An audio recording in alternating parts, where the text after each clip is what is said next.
a lot of the fear that I had had as a child to suddenly manifest.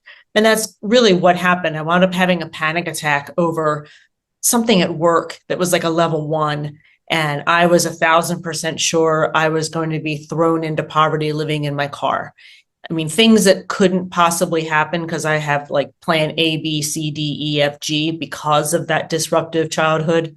I was 1,000% sure that something really awful was going to happen.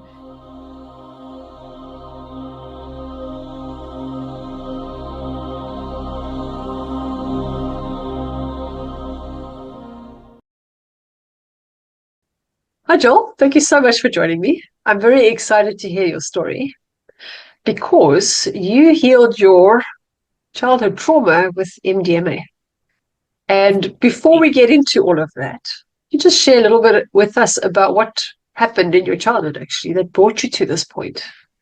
To sum it up, I would say domestic abuse, a domestic abuser father, liked to beat up on people, liked to mentally abuse, clinically depressed mother, suicidal throughout most of her life. After the age of 5, very much a childhood of uncertainty. Where was I going to be where was I going to be living? With whom was I going to be living? What was that environment going to be like? And all of that kind of punched in with housing insecurity, food insecurity. I was on my own by the time I was 19 and did not know that disruptive childhood and neglectful childhood that I had really any impact. I just kind of continued to live my life, and it didn't rear its head that I needed to do some healing until my mid-40s. Yeah, so something obviously triggered the fact that you needed to do healing. Yeah. My long-term partner, Carl, had passed away, and about 18 months after his passing, I say it like this, the widow's fog was starting to decrease. So I was starting to become more aware, and with awareness that my partner, who had kind of kept me safe, or at least I had felt safe with him, when the realization and the numbness started to kind of dissipate, it was an opportunity for a lot of the fear that I had had as a child to suddenly manifest. And that's really what happened. I wound up having a panic attack over something at work that was like a level 1. And I was 1,000% sure I was going to be thrown into poverty living in my car.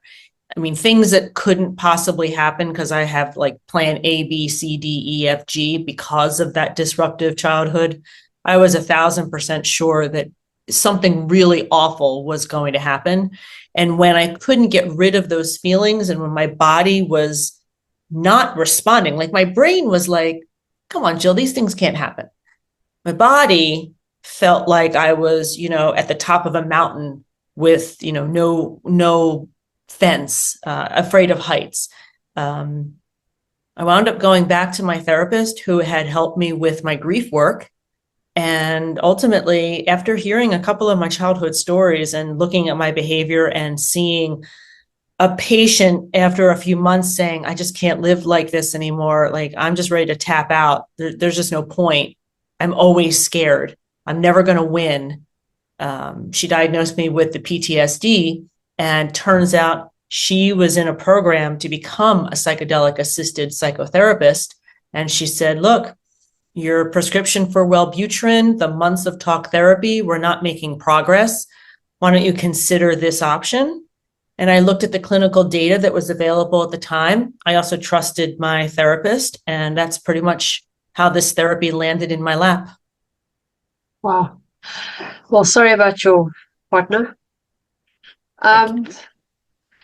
So tell us, what is MDMA? Yeah, MDMA is an acronym or a shortened version of a really, really long chemical that I cannot even begin to pronounce, or you'll just laugh at me. But it is basically the party drug that people think of in terms of ecstasy or Molly. I had medical grade, meaning it wasn't cut with anything, which, unfortunately we can't guarantee happens all the time.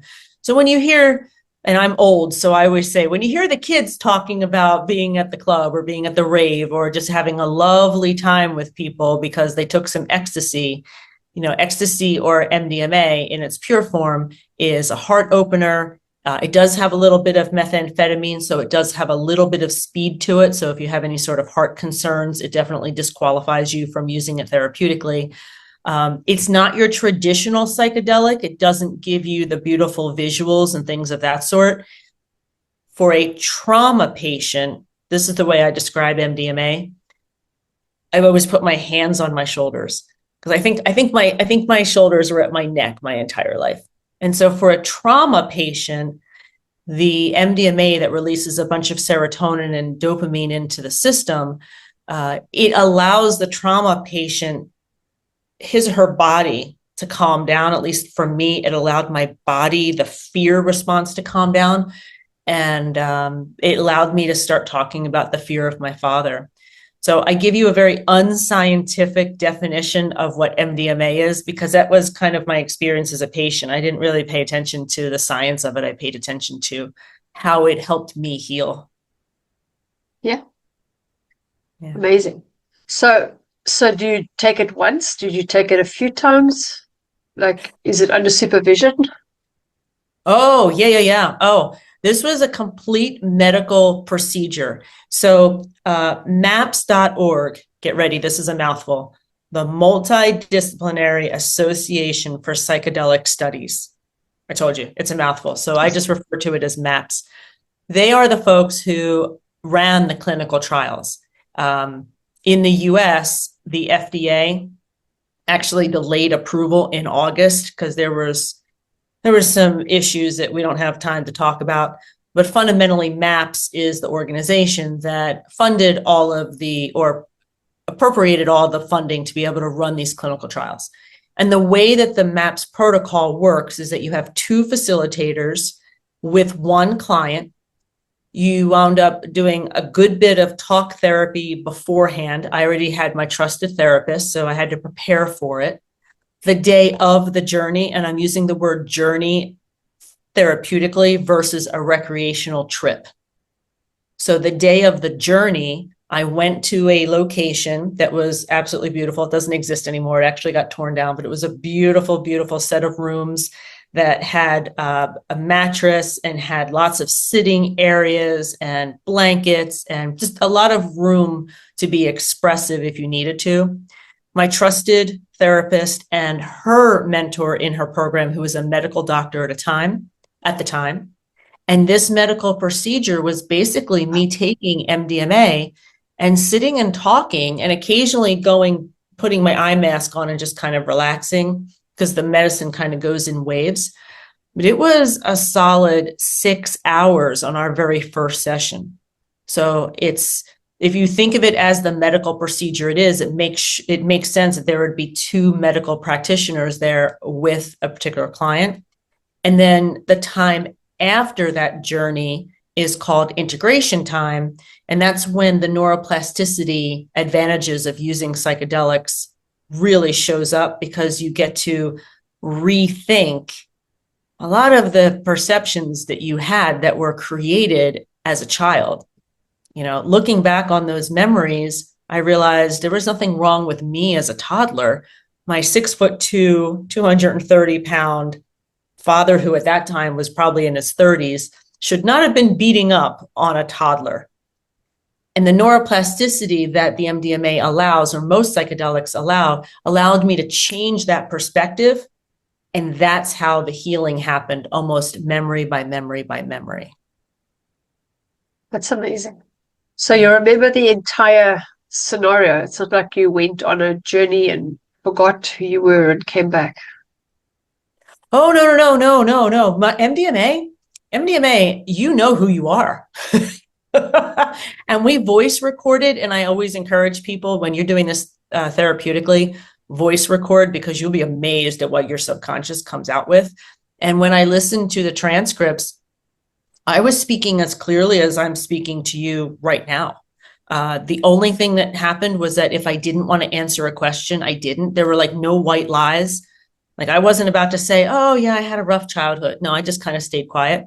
No, I was totally aware of who I was. There was no sort of ego death. There's no sort of the traditional psychedelic stuff. I will say, and that's just because I've worked with other psychedelics. So from my experience, it was very different. I will say though, you do lose track of time. That's that very standard psychedelic experience of, wait, a couple of hours just went by. It feels like a half an hour. That did happen. But no, I was totally aware of who I was, where I was, who I was with. Because think of it, it's the party drug. If it was that strong, people at clubs wouldn't be using it. Yeah, true. Yeah. So how are you now? How have you changed? Oh my gosh. So after 3 of those journeys over the course of 1 year, which ironically is actually the MAPS protocol pretty much says that it takes 3 sessions. And maybe for some folks, it might take more. Zero judgment on that. Just the clinical trials only worked on 3. So at the end of that year, from September to September, I no longer qualified for a PTSD diagnosis. I was no longer hypervigilant. I knew that the universe was not out to get me, which was when I went into the therapy. I was 1,000% sure about that. And I knew I had the capacity for a future. And that was in 2021. And so since then, I've continued with my talk therapy. I've continued working with other medicines to understand how other medicines work with trauma. And it's fascinating how they're very, very different. And I would say the biggest difference is the ability to feel joy, to not have this haze of just sadness and fear over you. And I think it's hard for people who maybe didn't have a rough childhood or don't really live in fear to understand that. But for folks who have PTSD or had PTSD, getting to the point of feeling joyful and hopeful, that's huge. And that's pretty much how my life is now. That's awesome. Well, I think a lot of people that didn't maybe be beaten up as children have been in very toxic relationships, and now they're living in fight or flight survival. Sure. But now there's not a lot of people that do that, where you can find 2 facilitators per patient. So where would they go if they were interested in something like that? Because if you were in a clinical trial, which I wasn't, I was underground. Yeah. So, I mean, in a lot of countries wouldn't actually approve that. Would it be safe for them to take the party drug and have a friend sit with them and chat to them? I think it depends. So I'm going to base my answer on the fact that that's what's happening right now. Okay. I think ideally for someone who I was in pretty severe fight or flight. I would not have been successful just working with a friend at that time in my life. I needed therapeutic. I was pretty suicidal. I needed therapeutic intervention. And because 2 things can be true. And last October, pretty much over a year ago, I actually had a very traumatic, I was very, very triggered. And I remembered I had a trauma point from when my partner died. I'll just cut to the chase. I was very, very triggered, and I was dreaming and kind of screaming about like, why did he have to die and things of that sort. And, he had already passed, 6 years ago. And so in that instance, I called a trusted friend. I said, I just need you to sit with me. I'm probably going to talk your ears off. I'm chatty, but I want to be safe. I knew I didn't need a therapeutic intervention. I knew I just needed to release this trauma, and the MDMA and talking through it was enough for me to do that. I say that only because I'm experienced. I was lucky enough to have therapeutic providers first. So my overall bias is always look to some sort of person that has some sort of mental health training when you're looking to go do this, especially for the first time. And especially if you're really working through something. If you're pretty well set, but you've got a block, you're changing jobs, you got something kind of going on, but you don't really think that you're looking more forward than back, then I think the friend thing or the, coach thing or somebody who has worked in medicine for a long time, a lot of people find those situations appropriate. So I hope I've given you the sphere of kind of my bias but I really know what's kind of happening right now. Absolutely. Well, I mean, it's like I see it like driving a car. When you don't know how to drive a car, you need someone to show you the ropes. Once you know, you might want an advanced driving instructor that can show you the way. But you know how to drive the car, you kind of get it. But when you're in a slump, it's very difficult to pull yourself out by yourself. I know that.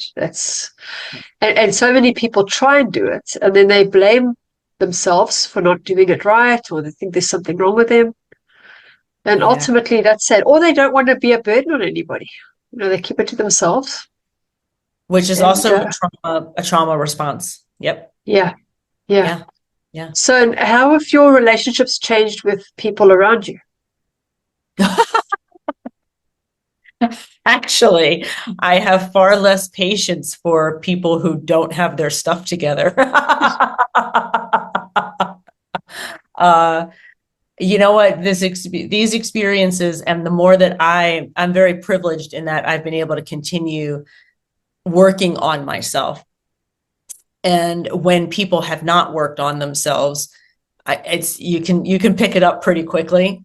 And so my circle has stayed rather small versus branching out, only because if you haven't really done the work, and if you're just kind of living if you're not working on yourself, there's not much for us to talk about. So that's a really interesting question. Well, like they are where you were. So, Right. would it be fair to be a little bit gentle on them? Would it be what? To be Would it be gentle? fair to be gentle on them? Yeah. And I don't, and that's exactly it. It's just kind of like, yeah, you are where you are. And if your behavior continues to hurt other people and you're not working on yourself, then you can hang out over there. Yeah. It really You know does what I give you find? an insight. Yeah. It gives you an insight into when you see people acting poorly, you're like, oh, that's his 5-year-old coming out. There was something when he was 5 that, he needed to work on. Yeah. Well, you see it straight away, especially when they're emotionally acting out. Yeah. But Yes. now, if somebody is trying and they've Yeah. been taught the traditional route, because let's face it, most people go and do this thing last. They're not going to try the psychedelics now. They're going to first go to the doctor, go Yeah. online, try and watch the self-help, go to the psychologist, speak about it. And they won't make much change. All they'll do is talk and talk and talk and wonder why nothing's changed. So maybe they are working on themselves. You just haven't seen it. That's true. That's true. You know what? Well, I'll have that. I'll have that view. And that's Not, actually what I'm I giving found. you a hard time. But My but talk therapy and the Wellbutrin, they weren't cutting it. So I was exactly that person. well, you know what's interesting? I actually spoke to another lady, and it was a pre before the recording, so she didn't want to actually say it on air, but she Uh-huh. actually was written to by 3 psychiatrists telling her to stop doing her work because they told her she's a intuitive healer. They told her to stop giving her patients false hope. Oh, okay. And she's had over 100 people that she's healed, like properly, that nothing else worked with them. And Okay. the psychiatrists were the ones saying that. And I'm not here to knock the medical profession. I'm not here to knock anybody. But my experience has been that the people that do this kind of therapy do it last when they've tried everything else because the other things were not as effective. Yeah. Well, and there's also the legality in the U.S. Most of these substances are still Schedule 1, and there's a lack of knowledge. Yeah. Most people don't know how to read a clinical trial abstract to understand how to actually do this therapy. So Yeah. I understand the thing I'm talking about right now is considered very rare and very niche. In 5 years, it won't be. Yeah. So Yeah. quick. So What would you say to people that have got a thing with psychedelics, that have got a, because it's got a bad rap, right? What would you say to them? Well, so in the US, we have clinicaltrials.gov. That's our website for where the repository of clinical trials. And I'm going to bet that it does have a global feel. I just tend to think of things in the US, so I always phrase it that way. Just to warn people if they're like, well, why am I going to a .gov? It's the US government site of clinical trials. There's over 200 clinical trials dealing with psychedelics on that site alone. And our Federal Drug Administration has given breakthrough status to MDMA, psilocybin, and just recently LSD.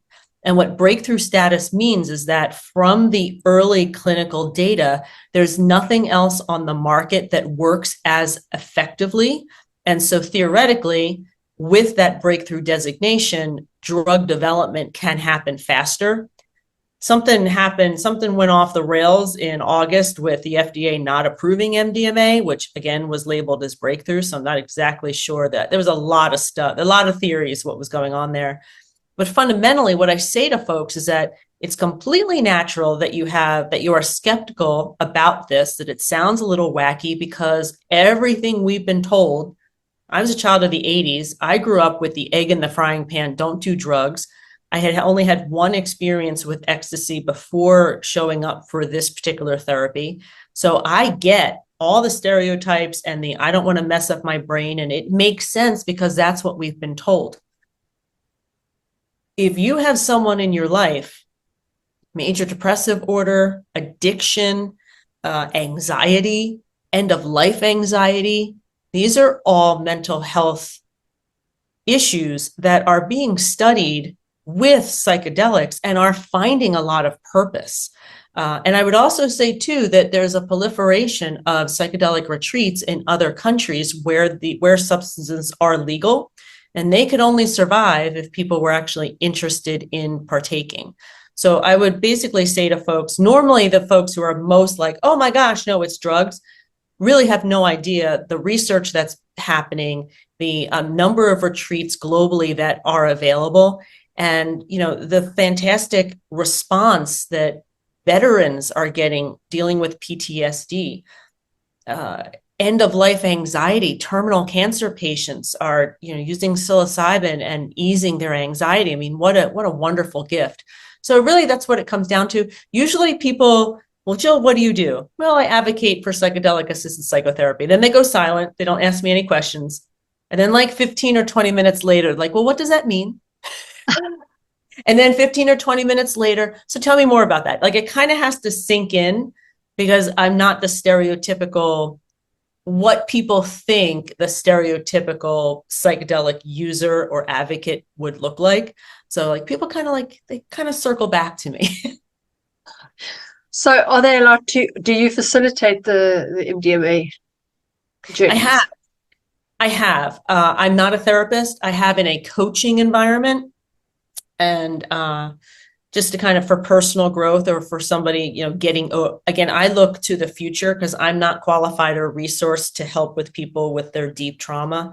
I'm in Third Wave's psychedelic coaching program right now. I'll be graduating in March.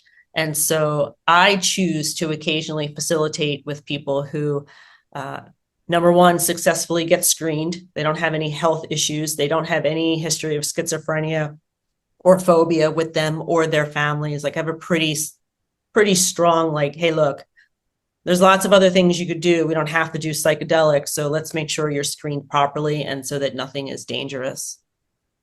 Yeah. So how would people get hold of you? Oh, I'm thejourneysage.com. Or they can do a Google search for, Jill Sitnick. I pop up. I love chatting with folks like you. I've done a bunch of podcasts, just explain things, and people are free to reach out. I'm working on a couple of pieces of content because when people reach out, I tend to overwhelm them with the information that I know. So yeah. I do have a YouTube channel, but I'm also working on like some super easy to understand evidence-based kind of psychedelic primers. And I'm hoping they'll be done. I'll have them done. A little too picky. Hopefully I'll have them done by the end of this year. Awesome. I'll post all those links below. If somebody wanted to do it and they weren't maybe in your country, Right. where would they be able to access that kind of thing? Is there like a governing body or?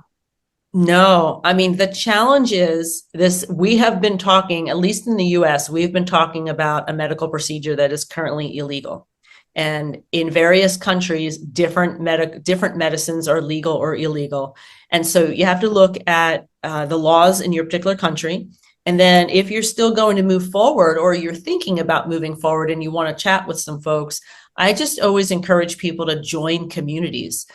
Join your local psychedelic community. You'd be shocked that they exist. There's 3 of them just within 50 miles of me. Believe it or not, social media has a whole bunch of communities, and you can tell pretty quickly the scammy communities versus the people who are really there to help. Interestingly enough, Reddit has a lot of vibrant communities of the folks who were just trying out and doing weird dosage things versus the people who were like, no, you need to really get with a therapist and you need to have the proper dosing. So I would just say to folks, if it unfortunately is illegal in your country, get your diagnosis traditionally, work the traditional routes, and then start to slowly investigate if these other kinds of options are appropriate for you. And I would say too that if you are, every single question you would ask a medical provider, hey doctor, what's your background? How long have you been working? What's your specialty? What do you think about XYZ? Like every single question you would ask to vet a medical person is exactly how you should be treating this, if that makes sense. Yeah, I think it's a good idea. Well, how would it compare, for example, to psilocybin or more the natural stuff? Because you say this is a chemical compound, so it's different. Right.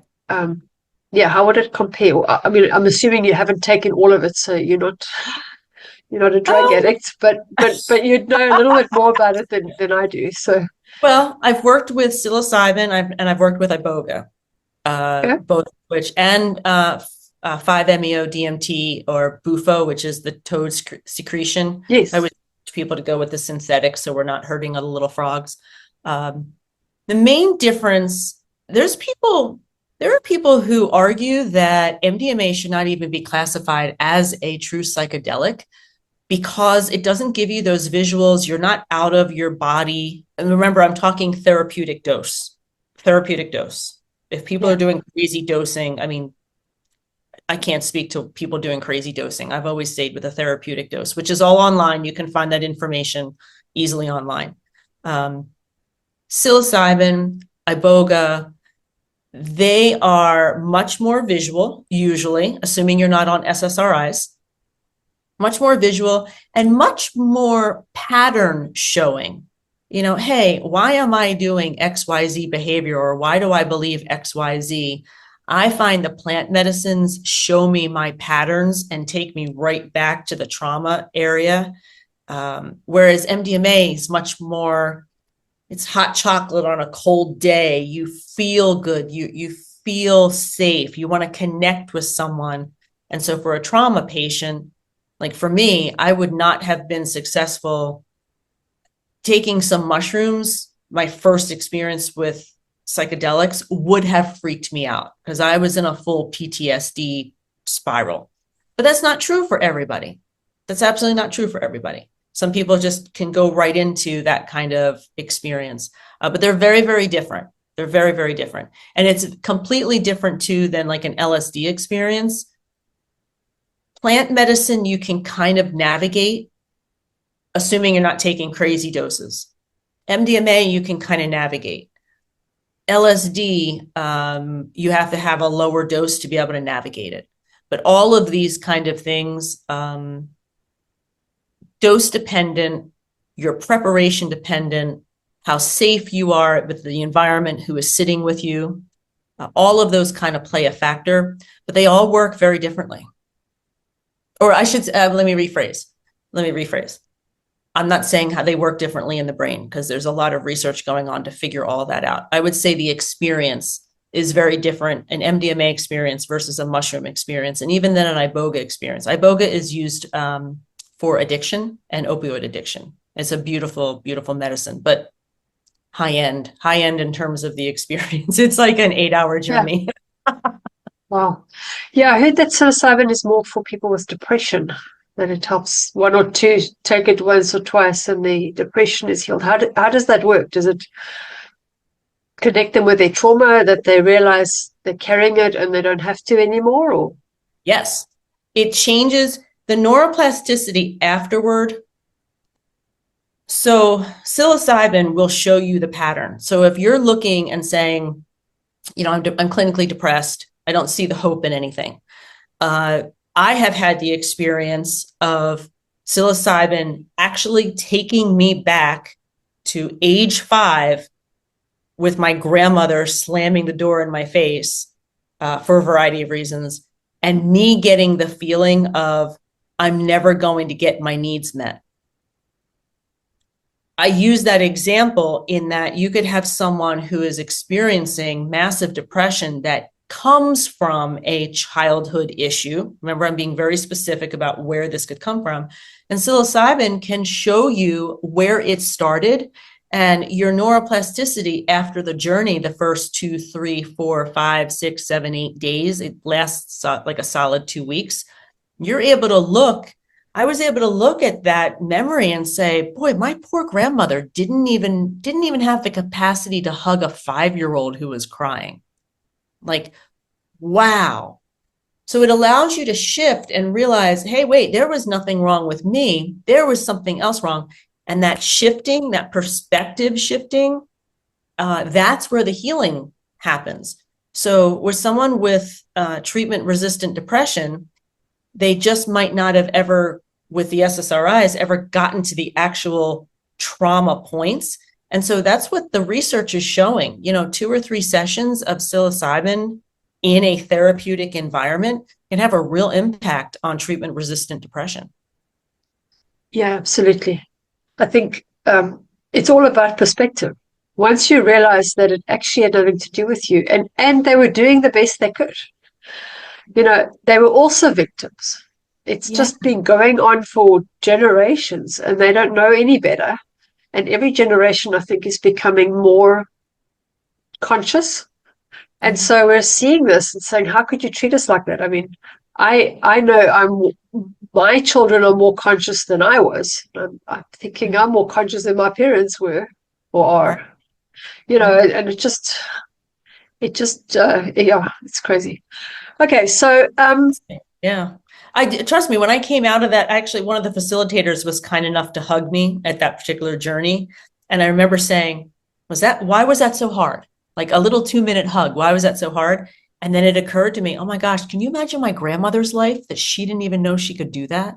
Like, oh yeah. Anyway, sorry, go ahead. Well, I think because if we are part of the holographic, you are part of your family, right? So when you heal yourself, you're healing your forefathers too. Yeah, well, I believe that family line. Yeah, you're breaking that trauma. And I think that's the reason why we were born into this life and why it's so difficult, is because we are the old souls that are there to break the trauma, the pattern. And also to show others that it's the only way to go. Well, heal yourself. It can be possible. I mean, assuming you're healthy and you're able to partake in this particular kind of medicine procedure, it's possible. Yeah. So what about people that have got schizophrenia, or like you said, the ones that have got that, they shouldn't be doing it? Right.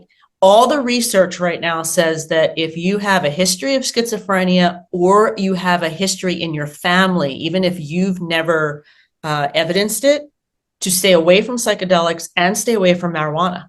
I had never heard of the marijuana thing until like 2 or 3 months ago, that a high dose marijuana trip, I'm using recreationally, can actually bring it on. And there was just an article of the people who went to the emergency room in the US, and I'm not exactly sure if this was all US or particular states, 21% of those people who went to an emergency room wound up having schizophrenia symptoms from a psychedelic experience.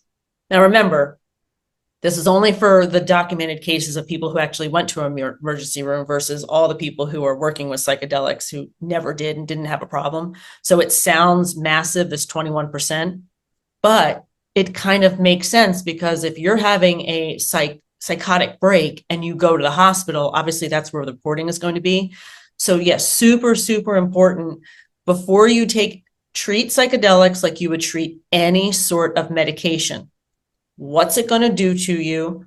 What are the words that you can't? Oh gosh, I'm forgetting the pharmaceutical term for when you can't take something. Contraindications? Contraindications, whatever medicine you're on right now, especially with SSRIs and things of that sort, your family history, your medical history. These are chemicals that need to be given at proper dosing for your body weight and your health, and don't play games with them. Yeah, any sort of schizophrenia, and the research has not been done on people with personality disorders. So therefore, a lot of times you'll say if somebody has a personality disorder, they'll actually be not allowed to go into a clinical trial. So that's kind of the common knowledge right now. More research will come about as we move forward. Yeah, well, I think that's safest, because could it be that if they took that, it would actually just create a psychotic breakdown and leave them in that state? Well, psychedelics, they amplify.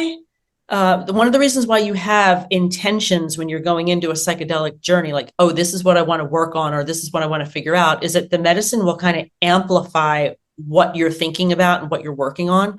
And so if you have the theory is right now, if you have a personality disorder, I'll just pick on narcissism.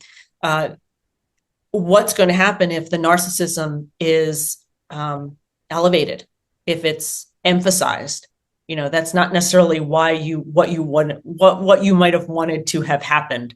So that's where the research is right now. Oh, makes sense. Yeah. So can you give us a case study of someone maybe that you've worked with? With the MDMA, like as a facilitator in your coaching that you've been working with. Do you have anybody that you can think of? Yeah, but what's your question? Because I have to be careful. Just like a case study, like any changes that you've experienced with somebody that's done the treatment and how their life has changed.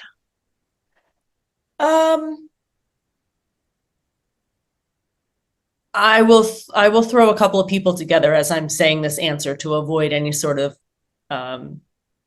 giving out too much information. The most common thing I hear is, and this is actually something that happens with a lot of psychedelics, but the most common thing I hear is, it just cleaned the cobwebs out. Oh my gosh, I'm seeing a situation much clearer now.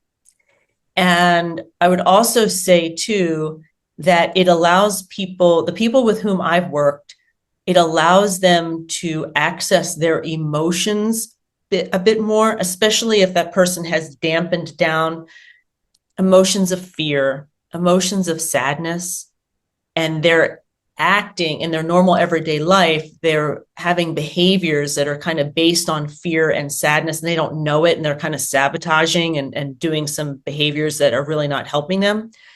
And in the MDMA journeys and in the integration the week after, what I often hear is, now I know why I was acting that way. Or, wow, I didn't know it hurt me that much. I didn't know I was that sad. I think that's as much as I can say to maintain confidentiality, if that helps. Absolutely. Because I think a lot of people think that's just how they were born. They're naturally sad, or because that's all they've known their entire life. So they'd think, that's who I am. That's the way I'm wired. You wouldn't necessarily remember something that happened when you were 2 or 3 or 4 years old, because you don't have that memory, and you might not link it to that. Absolutely. It is ironic that most of us see, what is it my therapist says? Every adult is a child just wrapped up in layers. Yeah. And when you think about the fact that, from 1 to 8, we were just sponges, And whatever environment we were in, we just kind of assumed that's how life is. Like, if you really think about the fact that as adults, we are really living our lives from the perceptions that were created when we were like 3 or 4, all of a sudden you're like, hey, wait a minute. And now I can change those perceptions. I wasn't too much, or I wasn't lovable or anything of that sort. No, it was an adult who didn't have his stuff together, who should never have been a parent. Yeah. Yeah, it's amazing. So you've written a workbook. You've got a workbook, right? Yeah, I wrote a memoir. How did they? Book. Yep. Okay, are people able to get? How are they able to get hold of that? Yep. So I wrote the memoir, Rescuing Jill, to, like, you're in the sidecar with me that year of the therapy. And I will say that if you are experienced, unfortunately, with child abuse, you get the book. It makes sense because I'm repetitive. I mean, neuroplasticity requires repetition. And so there's a lot of talk about my father in that book. I find that people who had lovely childhoods, they're like, Jill, you keep talking about your father. So I'll warn folks about the memoir. And then the workbook is, if you're preparing for a psychedelic journey of some sort, I give you the 8 different ways that my therapist and I came up with intentions, looking at my dreams, looking at behaviors, looking at beliefs, my body. It's basically kind of a little bit of a cheat sheet of how my therapist and I approached it. So it's out there for folks. And you can get from my website. The one we used the most was the body, because the body kind of always explained what was going on. And that one is free on my website. It's just a free PDF you can download and grab anytime you want. Nice.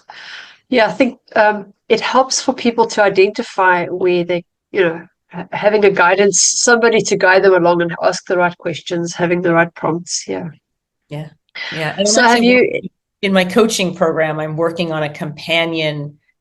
Like, they get to talk to me, but then they also get to kind of have like a workbook. So I'm going to be expanding that concept. I'm in the middle of working that Which now. is good.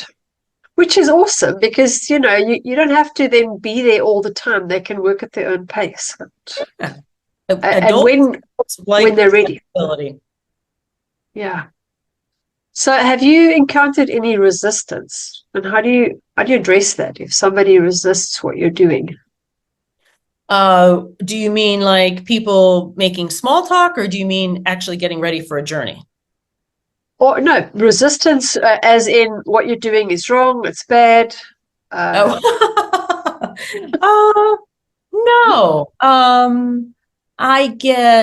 Sometimes I'll get a snicker, like, what are you doing? It must have been really fun for you to heal your trauma. Like, I can't roll my eyes hard enough at that one. But I think usually people kind of know me a little bit before I talk about my advocacy. And then they're just trying to put together drugs. But Jill, this really solid person I'm meeting who can then explain it. No, I don't. I haven't really, nobody's been overtly rude. They've been cynical, but nobody's been overtly rude. Oh, that's nice. All right. Well, do you have a final message for our viewers before we go? I would say if you're someone or someone with a mental health condition that is not being addressed with current methods, consider doing some research and seeing if any of these methods would be appropriate. That's all I'd suggest. And also don't necessarily continue to believe something that we were taught 2 decades ago. The information has changed. And so doing a little bit of reading and doing a little bit of Googling, and even on YouTube, will show you there's a whole other aspect to these particular chemicals that can be incredibly beneficial when used appropriately. Yeah, thank you. Well, you're living proof. People, unless you try it, you will not know. It's great. Do the research. I agree. Unless what? Jill, I said do the research, and then you will know. There's nobody telling you. Everybody has choice. We all have free will. We get to choose what it is we'd like to do. And a lot of the people are on medications. It's just a different type of medication. So who's to say the one is better than the other? Exactly. And especially if especially if the medication you're on is not helping, because that's what my problem was. My Wellbutrin was not helping me. I was on an antidepressant. It was antidepressant to deal with the grief. The panic attack happened when I was on the Wellbutrin. I had to wean off the Wellbutrin before I could go on the journey. So yeah, I mean, there's lots of decision making to be had. And I'm really hopeful as more and more research is being completed. Again, I use the 5-year mark, just kind of the general timing thing. We're going to have a lot more information available to us to be able to make some educated decisions. Yeah. Well, I think, I mean, even if a psychiatrist hasn't got access to that kind of drug yet either, they would also be at a loss as to what do you give somebody? Because, how do you dig out somebody's memory from when they were a child that they don't even remember? Right. Yeah. It's tough. Yeah. Well, Jill, thank you. Thank you so much for sharing.